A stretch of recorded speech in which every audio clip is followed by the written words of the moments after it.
Je suis somnambule et somniloque. Au fait, faut que j'aille à la boulangerie pour réparer mon vélo.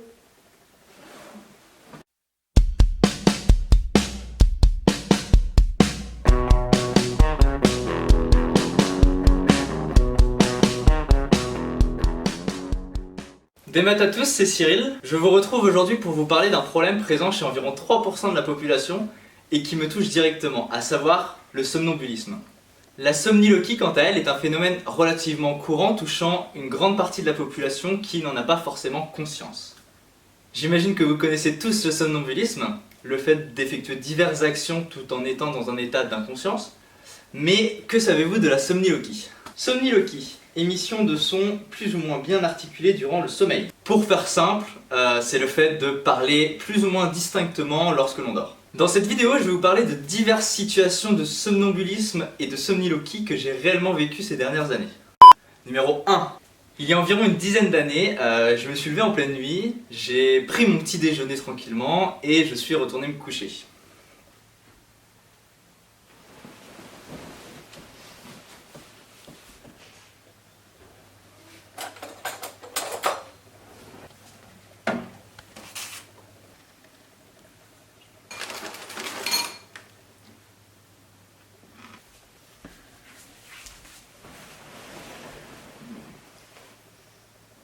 Lorsque je me suis réveillé un petit peu plus tard pour aller en cours, j'ai vu que mon bol était déjà présent sur la table avec un fond de lait à l'intérieur et les céréales juste à côté.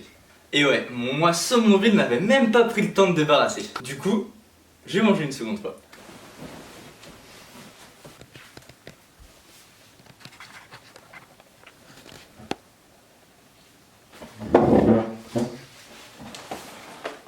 Mais imaginez-vous si mon moi somnambule décidait un jour, enfin plutôt une nuit, de se lever pour faire la vaisselle ou pour passer l'aspirateur. Le temps que je gagnerais! Quoique, je risquerais peut-être d'avoir quelques problèmes si je passais l'aspirateur en pleine nuit.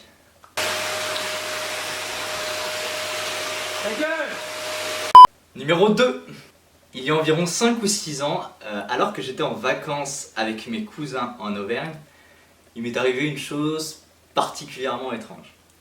Je me suis levé en pleine nuit et j'ai frappé sur l'armoire qui était juste à côté de mon lit.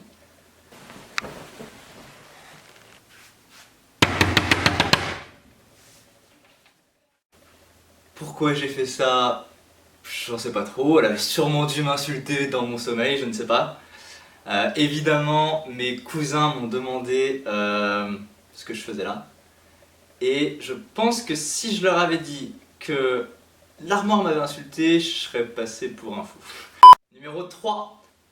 À nouveau en vacances, mais cette fois-ci plus récemment puisque ça s'est passé en juin dernier dans le sud de la France.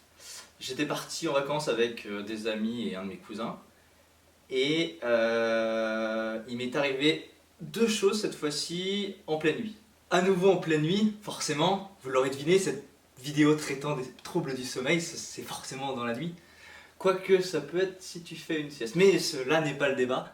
Une nuit, je me suis assis sur le bord de mon lit et j'ai regardé par la fenêtre qui était juste à côté.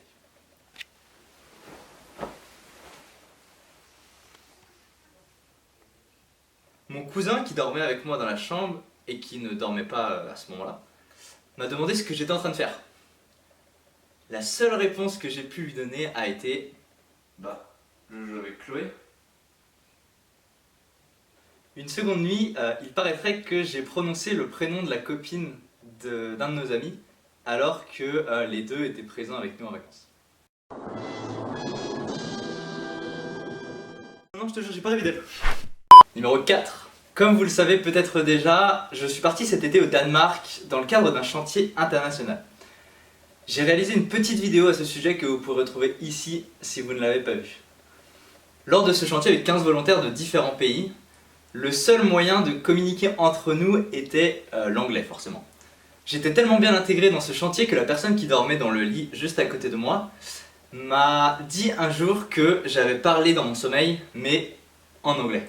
Sammy, it's amazing, it's great, it's wonderful, it's beautiful, it's cute, it's so lovely, oh my god. Oh, ferme ta gueule, oh. Numéro 5. La dernière chose qui m'est arrivée, et cette fois-ci plus récemment, puisque c'était lors de mon séjour en Italie le mois dernier, j'avais pris l'avion pour aller jusqu'à Milan, et pour y visiter la ville, et je devais aller jusqu'à Rome en bus. J'ai eu la très bonne idée de prendre un bus de nuit entre Milan et Rome, donc c'est-à-dire plus de 8 heures de bus, afin de gagner du temps sur mon séjour et pouvoir dormir dans le bus. Sauf que j'avais oublié une chose. Je suis somniloque.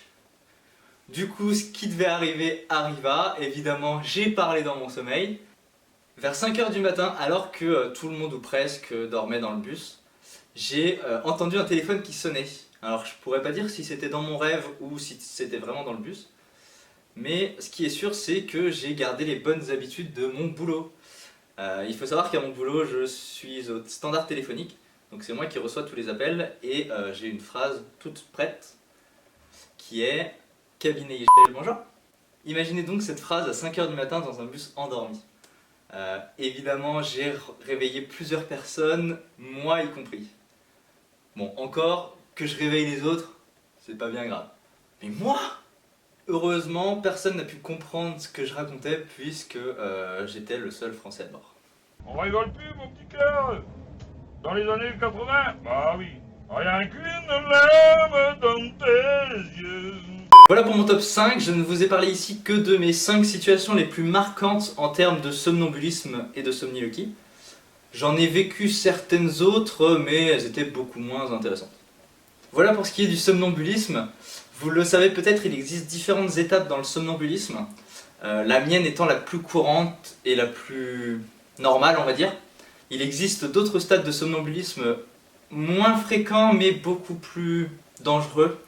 Pour illustrer ce phénomène, je vous invite à aller voir le très bon court-métrage réalisé par Timothée Hochet et inspiré de faits réels. Je vous mets le lien dans la description. Voilà, c'est la fin de cette vidéo, j'espère que ça vous aura plu. Si vous avez aimé cette vidéo, n'hésitez pas à mettre un petit pouce bleu et à la partager si vous connaissez des personnes qui sont somnambules ou alors qui parlent dans leur sommeil ou alors simplement à des personnes qui parlent quand vous essayez de dormir. Voilà. C'était Cyril, Kenavo.